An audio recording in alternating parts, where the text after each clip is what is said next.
Never start a video without a great cup of coffee. In this particular case, in a wonderful EMM Labs vintage coffee mug.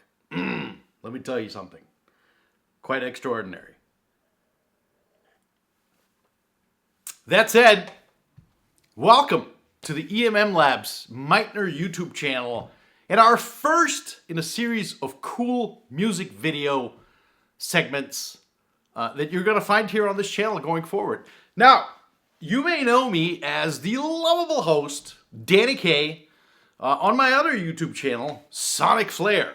So, if you do, great, welcome. And if you don't, well, I guess we'll get to meet each other and get to know each other on this EMM Labs Meitner channel. But do consider subscribing to both this channel, the EMM Labs Meitner YouTube channel, official channel, I should say, and of course my DJ SonicFlare channel at SonicFlare on YouTube. Before we get into today's program, which is essentially going to be, as you can tell by my festive little mood and outfit, it's the holiday season, it's Christmas around much of the Western world and hemisphere, but I guess globally as well.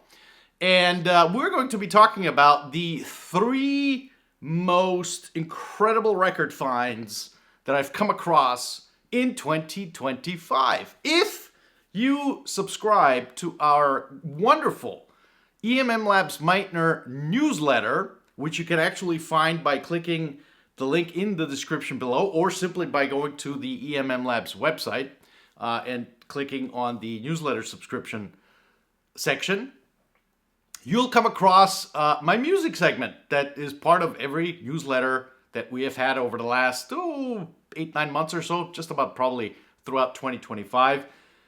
We're going to continue that, of course. Generally, these are all direct title stream links that you can click on in the newsletter that will take you directly to the title stream of that album and record.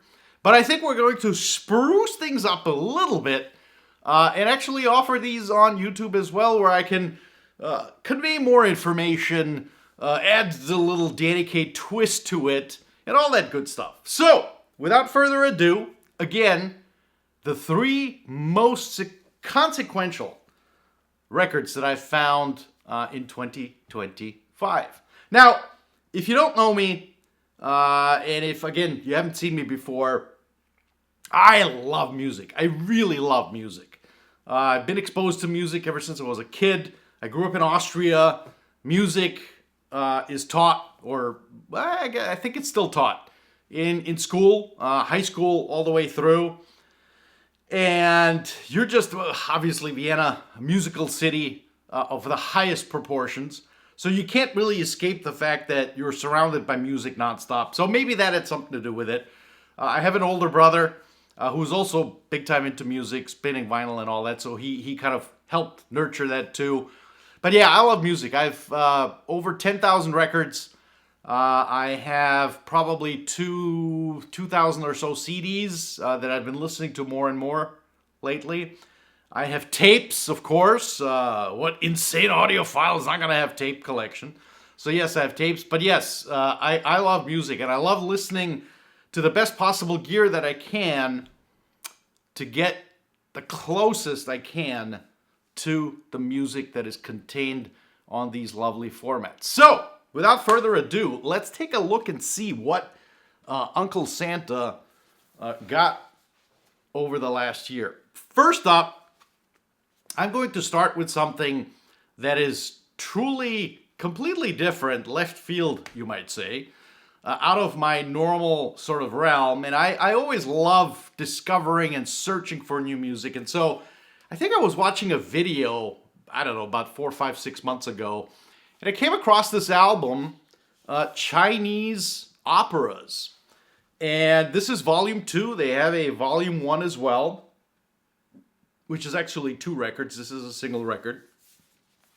And so this is, as the name would imply, excerpts without singing, which is kind of interesting, of famous Chinese operas. Now, what's interesting about Chinese operas, as I'm coming to learn about this, is there's over 360 different variations of Chinese operas, unlike Western operas of years past or the present.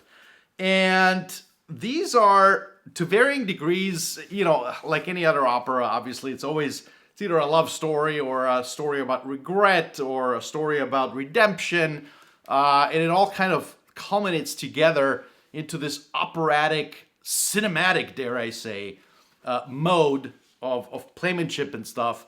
And what really struck me about this particular set of records, first of all, you get this lovely book set or little book with it that shows you all in Chinese, which of course I'm a native Chinese speaker. No, I'm not. But fortunately for me, it also has it in English. So this was recorded, I want to say, gosh, about 10, 15 years ago. Correct me if I'm wrong. If you know more about this record or album, please do drop a comment below. Engage with this video. And so it goes through various little operas. Again, there's no singing. It is purely instrumental. They're varying in lengths anywhere from 5 to 6, 7 minutes. So traditional runtime, if it were. Beautifully orchestrated. I just love Asian music, and I love Chinese instrumentations. It's just so different from the Western instrumentation that we're so used to. And sonically, absolutely phenomenally well recorded. I've never heard of any of these folks that are part of this, but you can see there's great description of what exactly was going on, how they were doing it, who recorded it. This was recorded in China, but I believe it was actually mastered and cut at JVC Studios in Japan. And let me tell you, it is astonishingly amazing sounding. So if you're into that Oriental Asian sound that, again, is so different from the Western sound, this is a record for you. Again, there's a volume 1. Both of these, I have both of them. They're absolutely astounding depth and scale and just, man, I mean, wow, I get goosebumps talking about it. So first up, that was the very first that I would call the find of the year, without a doubt. So definitely consider getting this. I'll drop a link to it below. I got my copies on eBay. I'm sure there's probably some other channels that you can get them through, but eBay has worked fine with me. And again, these are in print, beautifully pressed, 180-gram vinyl. And yeah, just astounding. So that was the first one. By the way, there's 2 more. Next up, we've got a very special one. So in the tradition of EMM Labs gear and Meitner gear having been used in professional production and studios throughout the world, really ever since the first Olive fully automated console that Ed helped create back in the early 70s, late 60s, early 70s, his gear has been in use just about every studio in the world. Everyone who was anyone had Ed Meitner gear in the studio. And continuing that tradition, we actually partnered with a label, a brand new label, about 2 years ago called Analog October Records, the great Craig Crane, who came to us through one of my videos on SonicFlare, talking about the DS Audio optical cartridge, and of course the amazing, incredible DS EQ1 from EMM Labs. And so Craig and I developed this friendship over the last 4 or 5 years, and out of the blue, he shoots an email out about 2 years ago. He's like, hey, I'm starting this new record label. I'm going to be focusing on reissuing British jazz that's under the radar for much of the West, I should say. Maybe popular in England, the United Kingdom, but not so well known like all the big name boys out there, right? And in other cases, obviously very well known, and just never been paid attention to in recent decades. There's been really no focus on reissuing any of that stuff.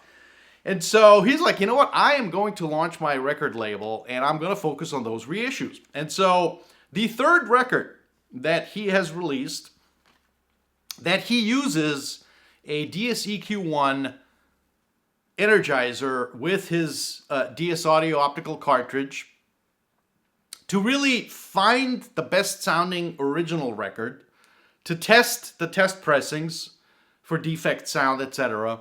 And then, of course, to play the reference lacquer and compare that to the final test pressing before the stuff gets out to print.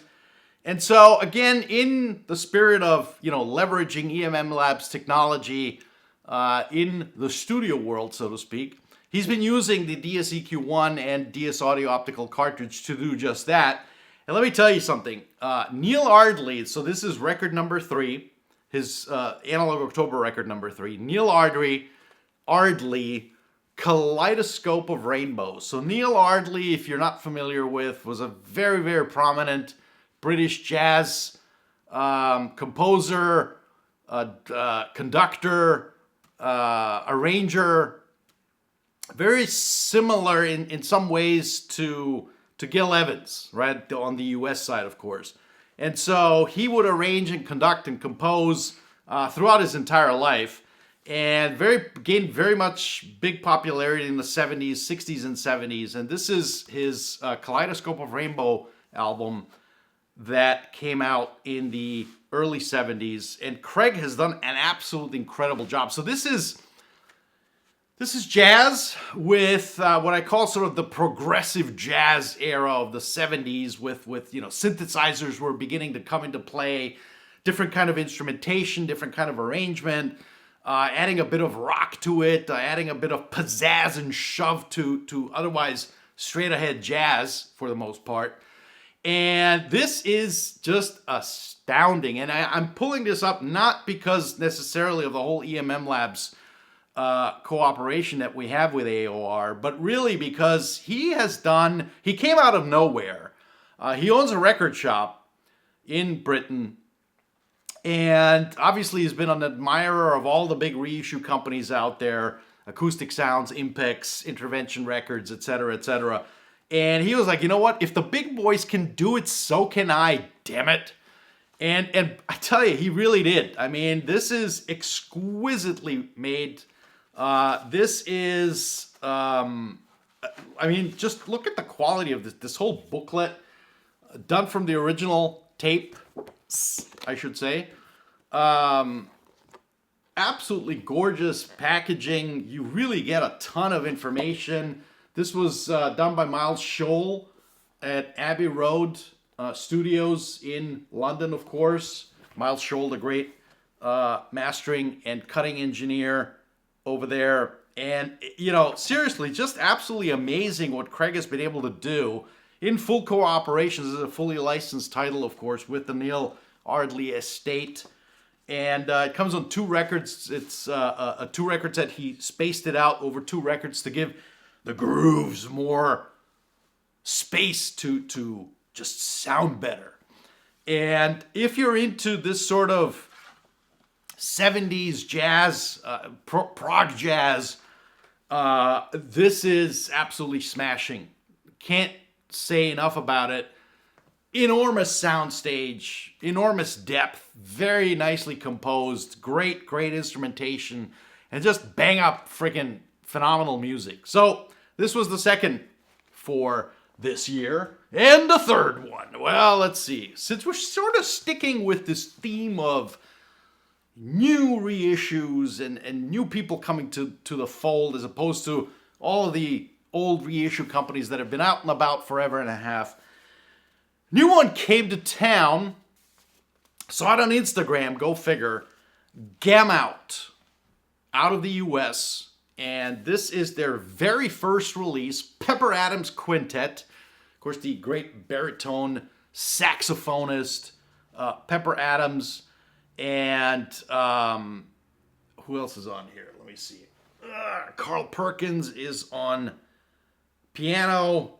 Leroy Vinegar is on here on bass, of course, and Mel Lewis on drums. So yeah, I mean a absolutely smashing setup.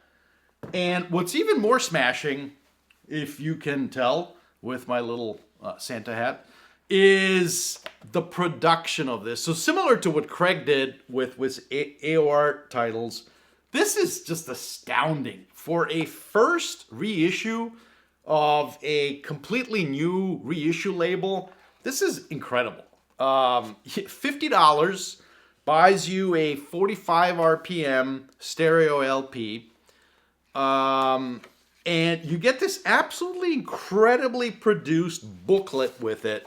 Talks about Pepper Adams, talks about his whole, upbringing, West Coast jazz. I believe he was born in Chicago, if I'm not mistaken.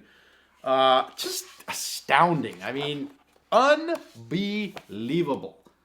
And the jacket, just amazing. I mean, this is absolutely premium as it gets. I mean, if I compare this to some of the acoustic sounds reissues that are out for $60, $70, this takes the cake. I mean, I will say.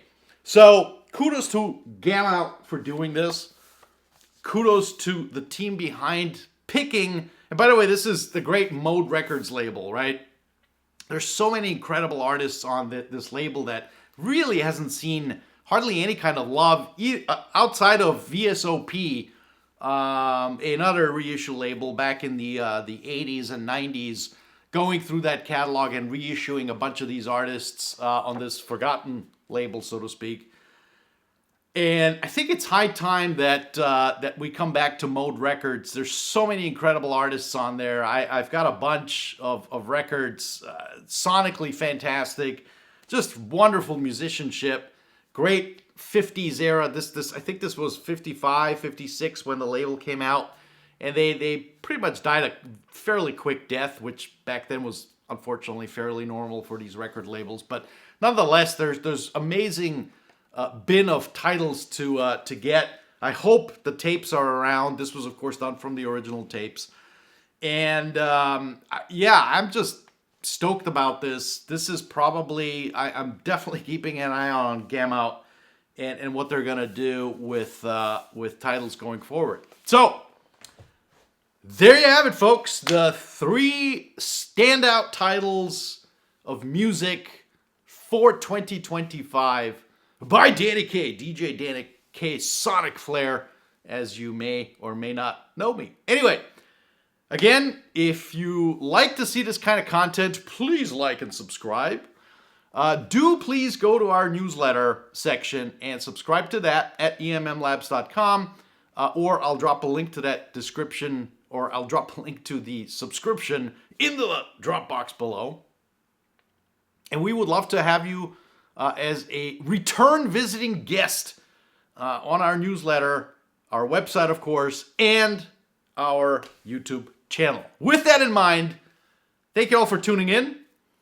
Wishing you a Merry Christmas, Happy Holidays, wherever you may be. A Guten Rutsch into 2026, which is kind of hard to believe that we're in the 26th year of the 21st century, which is bonkers. Anyway, it's one of my favorite words, as you will come to know in future videos.